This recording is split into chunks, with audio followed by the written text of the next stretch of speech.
נתחו. קנדה רוצה בצד ימין על הקו. הפועל תל אביב עסוקה במסירות צרות באמצע. ידין. שם את בנטיין. והנה בנטיין. זה מסוכן, אבל המסירה של בנטיין כן מגיעה לווצ'יצ'וביץ' והכדור נכנס! איזה שער ענק של ווצ'יצ'וביץ'. לא כל יום רואים שערים כאלה, לא כל שבוע, לא כל עונה. איזה שער ענק של ווצ'יצ'וביץ', וולה מהאוויר אל המשקוף, אל הרשת.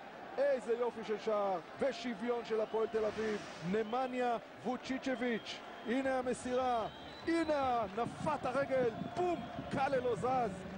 שער ענק. זה לא נפת הרגל, זה נפת הרגל החלשה שלו. הבחור שמאלי והוא מניף את רגל ימין.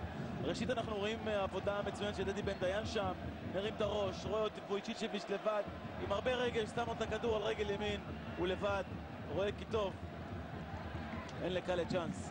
הסרבי מכניע את הקרואטי, וזה קצת כדי שבאים איתו מהבית, שחקן אחרי תקופה ארוכה שלא שיחק, משחק 60 דקות לכל היותר, גם להרוויח אותו